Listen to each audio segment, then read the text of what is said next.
Well, let's move on to other news now. Tensions between the United States and Iran refuse to die down. Now the U.S. Secretary of State Mike Pompeo has said that the U.S. does not want a war with Iran, but warned a swift response if provoked. In a statement, Pompeo said that Iran has engaged in an escalating series of threatening actions and statements in recent weeks. The regime in Tehran, the statement read, should understand that any attacks by them or their proxies on any identity against the U.S. interests or citizens will be answered with swift and decisive U.S. response. Pompeo cut short his overseas travel to fly back to Washington Wednesday for urgent meetings on the situation with Iran. He warned Tehran not to mistake Washington's restraint for a lack of resolve.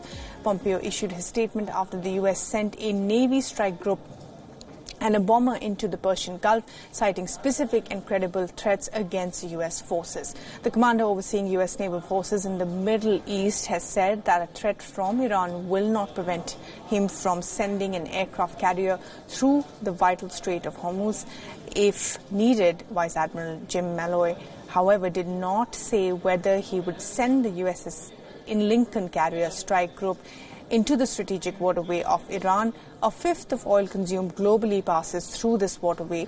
The B-52 bombers ordered by the White House to deploy to the Persian Gulf to counter unspecified threats from Iran are also beginning to arrive at a major American air base in Qatar.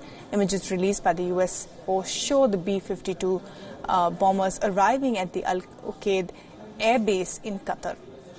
Meanwhile, U.S. President Donald Trump urged Iran's leadership to sit down and talk with him about giving up Tehran's nuclear program. He said he could not rule out a military confrontation given the heightened tensions between the two countries.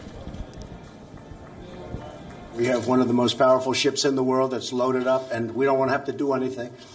What I'd like to see with Iran, I'd like to see them call me.